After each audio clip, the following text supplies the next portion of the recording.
Jack's mother rushed into the bedroom when she heard him scream. There she found his 2-year-old sister yanking at his hair.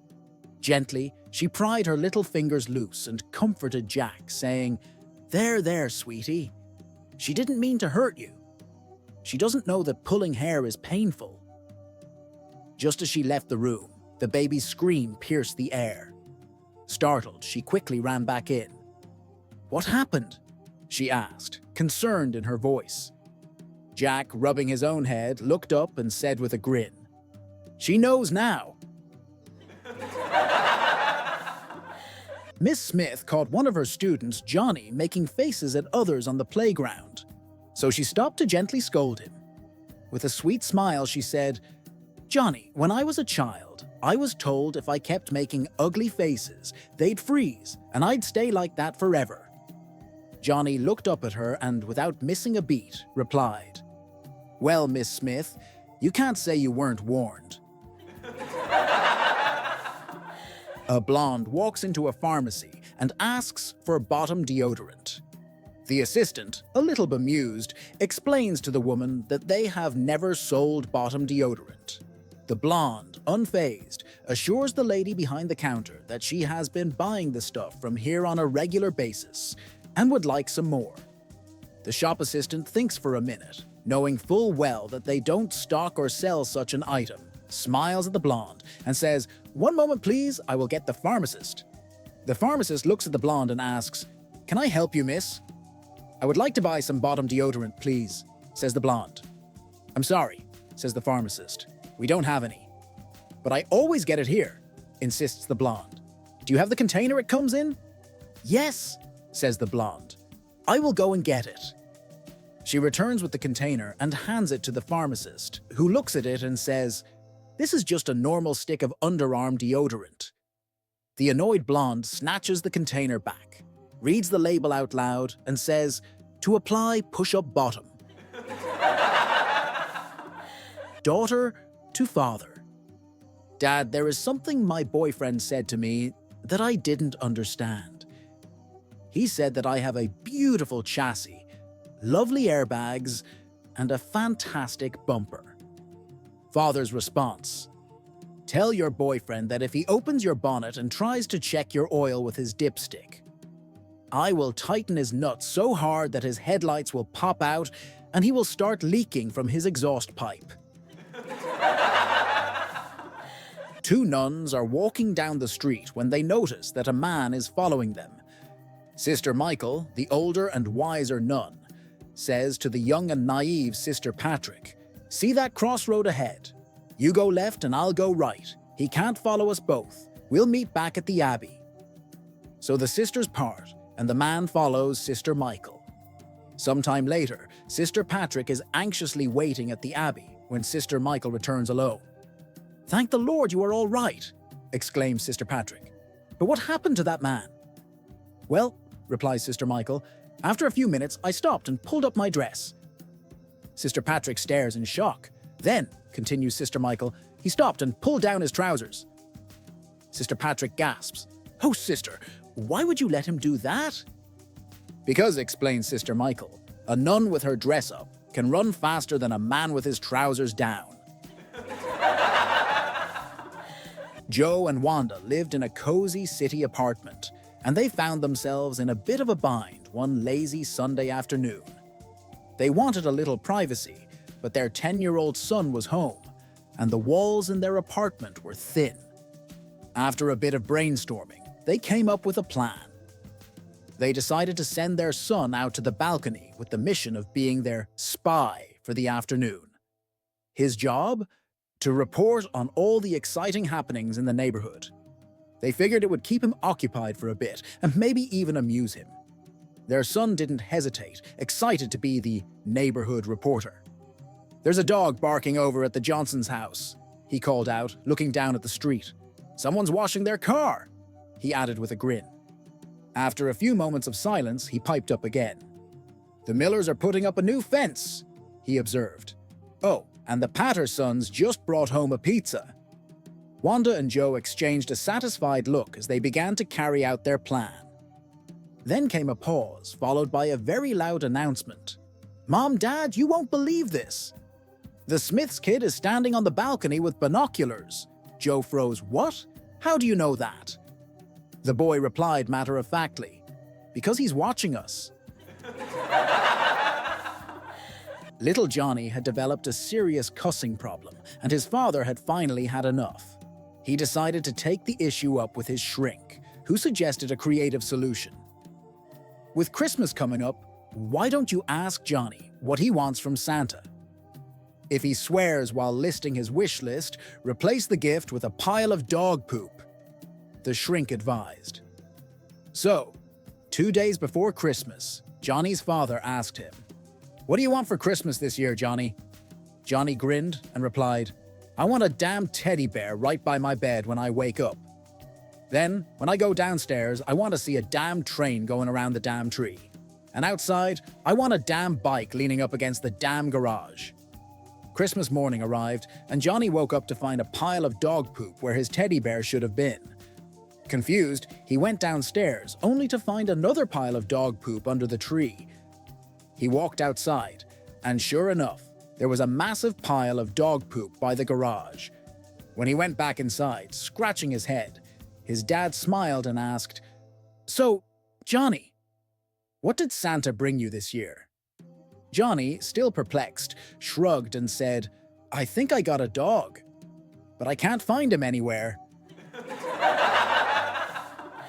One day, little Jenny walked into the kitchen and asked her mom, "Mommy, how old are you?" Her mom smiled and said, "Sweetie, you should never ask a woman her age." "Why not?"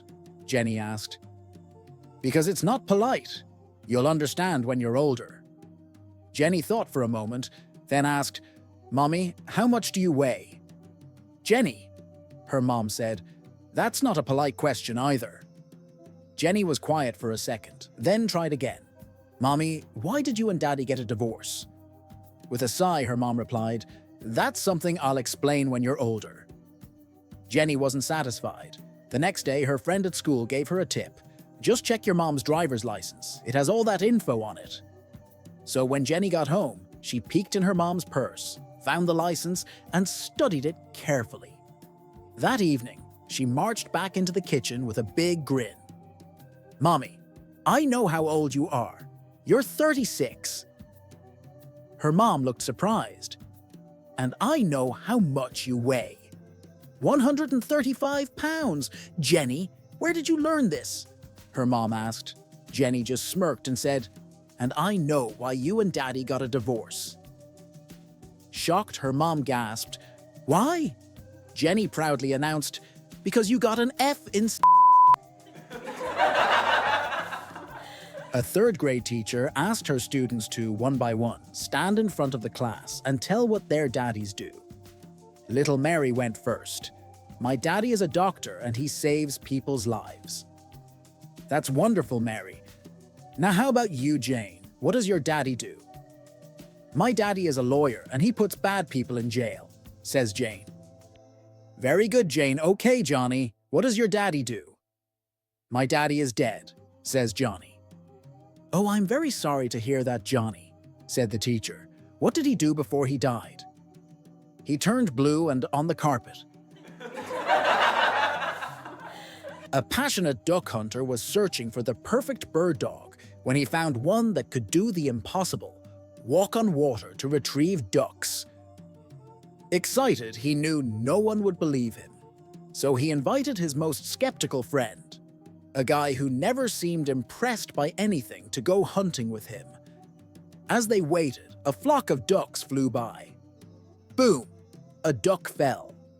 The hunter's new dog leaped into action, literally walking on water to fetch it, never sinking, never getting wet. This happened all day. Every time a duck dropped, the dog strolled across the water like it was nothing. But his friend said, nothing. On the drive home, the hunter finally asked, "So, did you notice anything special about my new dog?" The pessimist scoffed, "Yep, he can't swim." 3 men died in a car accident and arrived at the pearly gates, where they were greeted by Jesus himself. The Lord said, "I will ask each of you a simple question. If you tell the truth, I will welcome you into heaven. But if you lie, awaits. Turning to the first man, the Lord asked, "How many times did you cheat on your wife?" The man stood tall and replied, "Lord, I was a faithful husband. I never cheated." "Very good," the Lord said. "For your loyalty, you shall have a grand mansion and a limousine for transportation." Then the Lord asked the second man, "And how about you?" The second man hesitated before admitting, "Lord, I cheated on my wife twice." The Lord nodded. "You may enter, but for your unfaithfulness, you will receive a 4-bedroom house and a BMW." Finally, the Lord turned to the third man. "And you?" The man sighed and said, "Lord, I cheated about 8 times." The Lord frowned slightly but said, "I will still allow you in, but you will get a 1-room apartment and a Yugo for transportation." A few hours later, the second and third men found the first man sobbing. "Why are you crying?" they asked. "You got the mansion and the limo." Through his tears, the first man choked out, "I just saw my wife, and she was riding a skateboard." The friendly usher at the country church greeted the elderly woman visitor at the door and helped her up the steps. "Where would you like to sit?" he asked politely. "The front row, please," she answered. "You really don't want to do that," the usher said. "The pastor is really boring." "Do you happen to know who I am?" the woman inquired. "No," he said. "I'm the pastor's mother," she replied indignantly. "Do you know who I am?" he asked. "No," she said. "Good," he answered. Little Johnny was always the target of the neighborhood boys' teasing. Their favorite trick was to offer him a choice between a nickel and a dime. Johnny always took the nickel, making them laugh at how dumb he was. One day, after watching this happen again, a kind neighbor pulled Johnny aside. "Johnny, don't you know a dime is worth more than a nickel, even though the nickel is bigger?" Johnny flashed a mischievous grin. "Of course, I know that.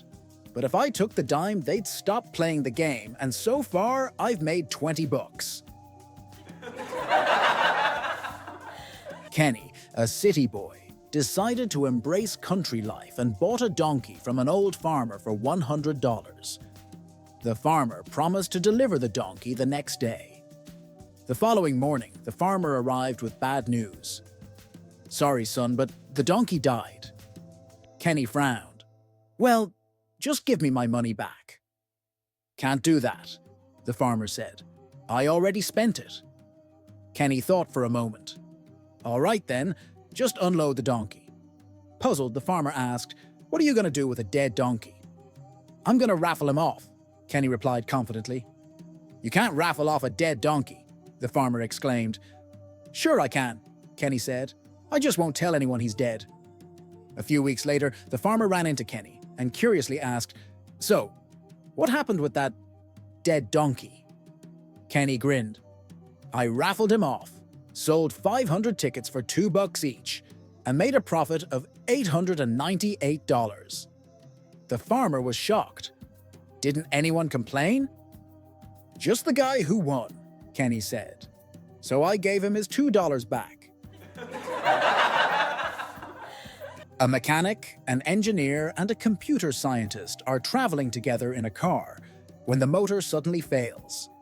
The mechanic and engineer each try various techniques to restart the car. "Pump the accelerator a couple of times," says the mechanic.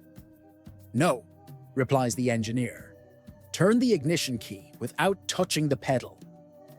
The car refuses to start. After the failure of several more attempts, the computer scientist confidently announced his solution. "Let's all get out of the car, then get back in." One day, a little boy named Sam was playing in the backyard when, during an intense pretend battle, he accidentally knocked over the outhouse.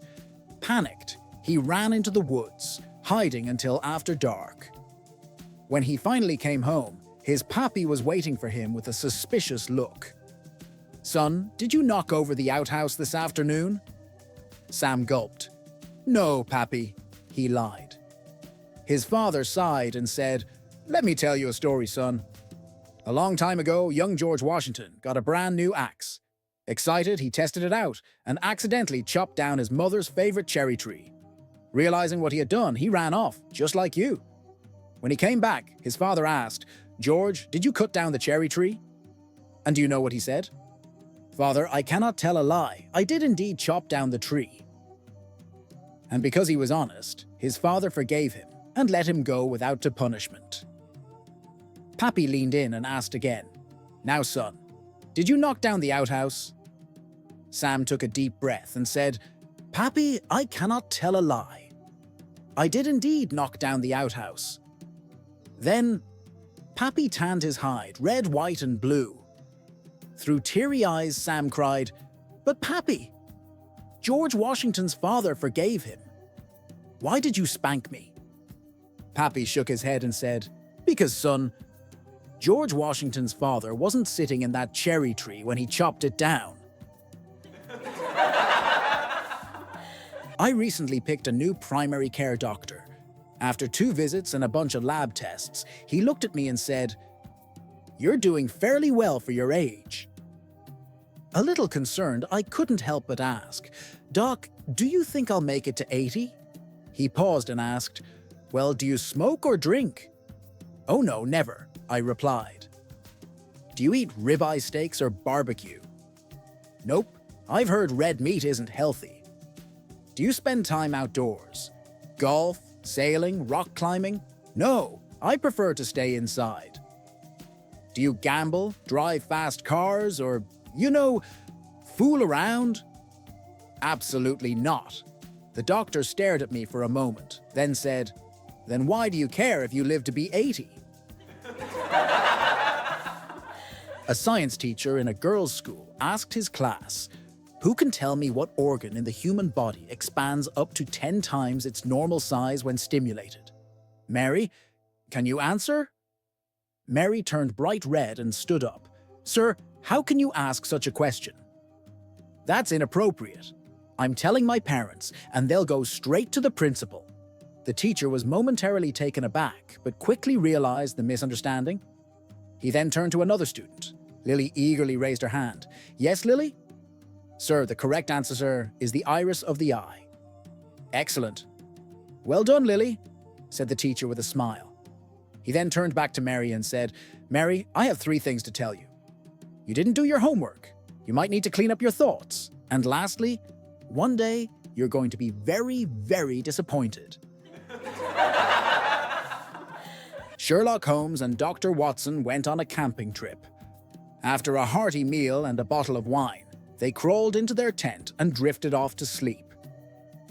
A few hours later, Holmes woke up, nudged Watson and said, "Watson, look up and tell me what you see."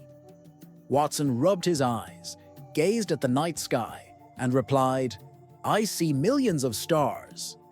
Holmes nodded. "And what does that tell you?" Watson thought for a moment. "Astronomically, it means there are countless galaxies and possibly billions of planets. Astrologically, I noticed that Saturn is in Leo. Horologically, I deduce it's about 3:15 a.m. Theologically, I believe it shows the vastness of God's creation and how small we truly are. Meteorologically, I predict tomorrow will be a beautiful day." Watson then turned to Holmes. "What does it tell you?" Holmes sighed. "It tells me that someone has stolen our tent." A very elderly couple is celebrating their 75th wedding anniversary with a quiet, elegant dinner.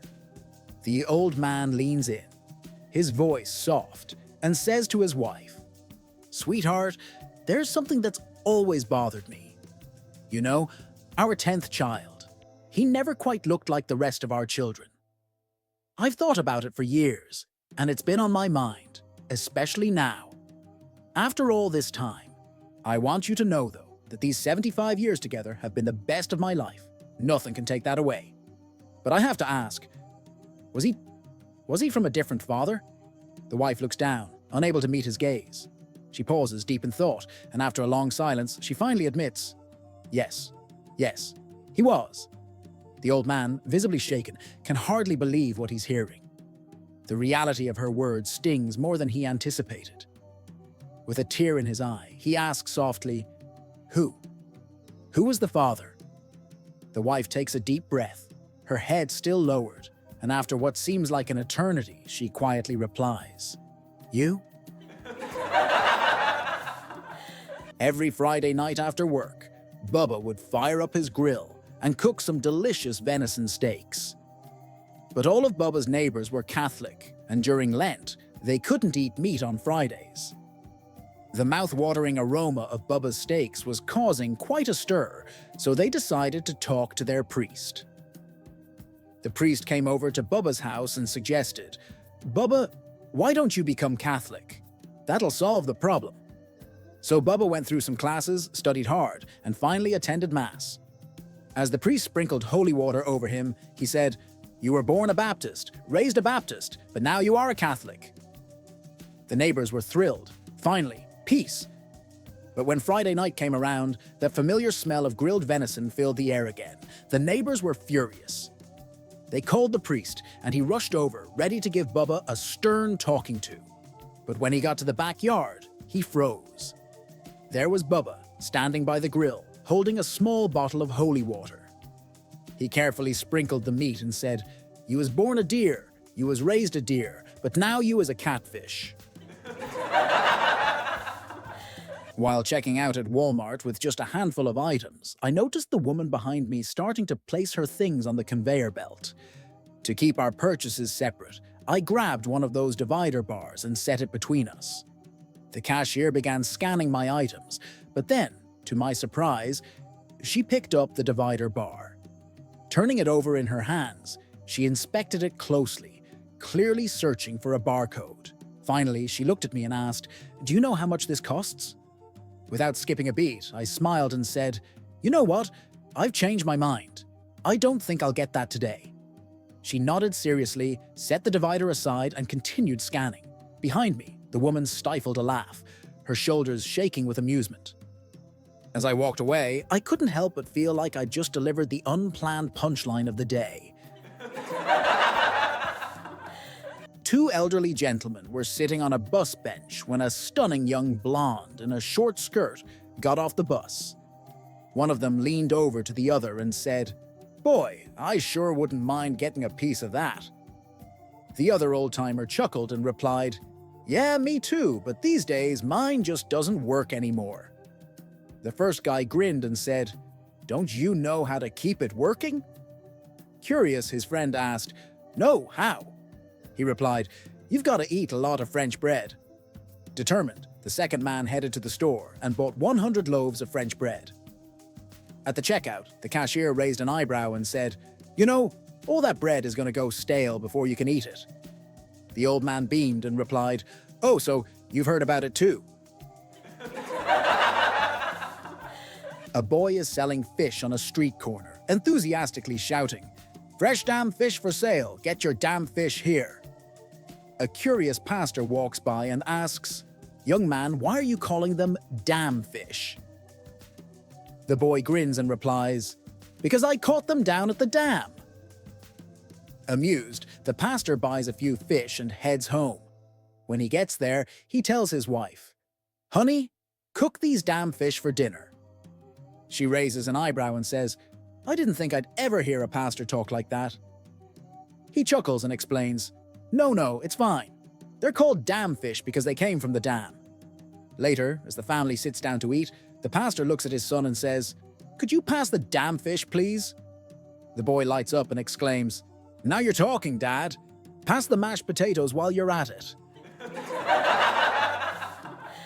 "Hi, Fred. This is Alan next door. I have a confession to make.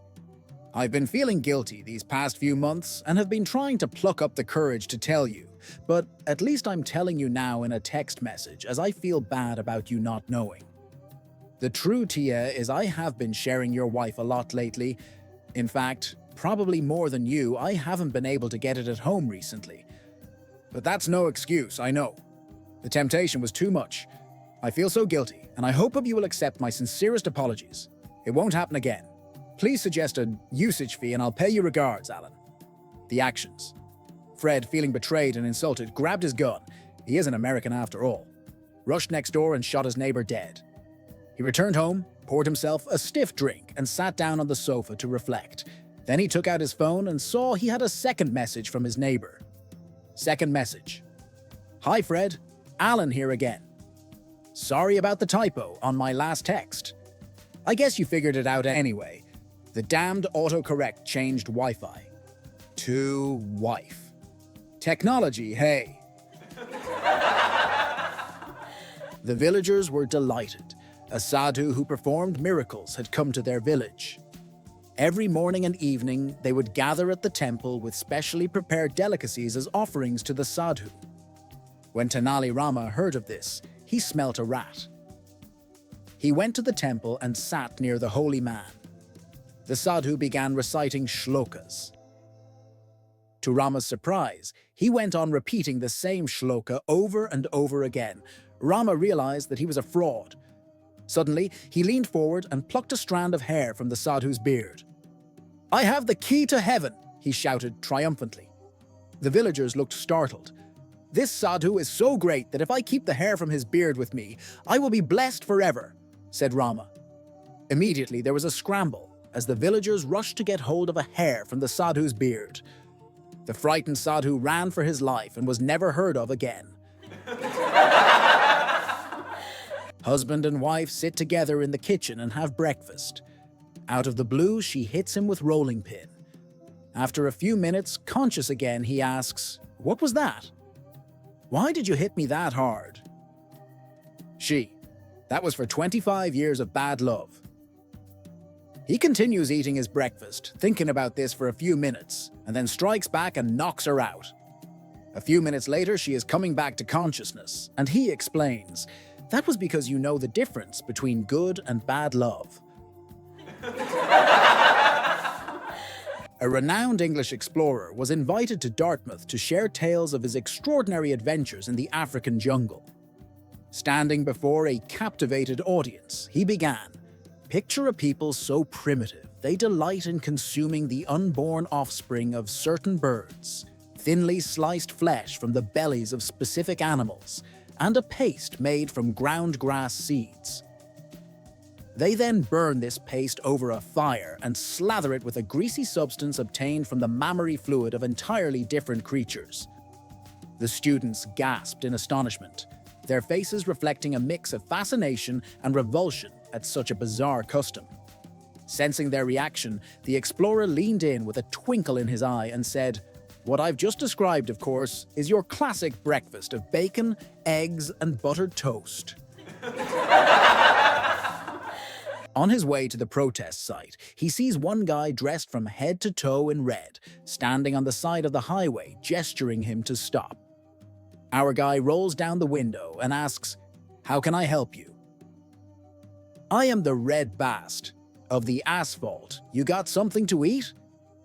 With a smile on his face, he hands one of his sandwiches to the red-dressed guy and drives away. Not even 5 minutes later, he comes across another guy. This time, the guy is dressed fully in yellow, standing on the side and waving him to stop. A bit irritated, our guy stops, cranks down the window and asks, "What can I do for you?" "I am the Yellow Bast of the asphalt. You got something to drink?" Hardly managing to smile this time, he hands to the guy a can of soda and then stomps on the pedal and takes off again. In order to make it to the protest site before sunset, he decides to go faster and not to stop no matter what. To his frustration, he sees another guy on the side of the road, dressed all in blue, making a hand signal to stop him. Not quite willing, our guy decides to stop a last time. He rolls his window down and yells to the guy, "I know, you're the Blue Bast of the asphalt, but just what the heck do you want? Driver's license and registration, please." An old man is met by his attorney and is told he is going to be audited. He rides to the IRS office with his attorney, and when he gets there, he begins to talk with the IRS agent. "Bet $2,000 I can bite my own eye." The IRS agent agrees to the bet, believing it an impossible task. The old man laughs, pulls out his glass eye, and bites it. The IRS agent is dumbfounded. The old man bets $3,000 he can bite his other eye. The IRS agent knows there's no way possible to do this, so he once more agrees. The old man cackles, pulls out his dentures, and bites his eye. The old man finally wagers, "I bet $20,000 I can stand on the far side of your desk, pee over the desk, and get it into your wastebasket without missing a single drop."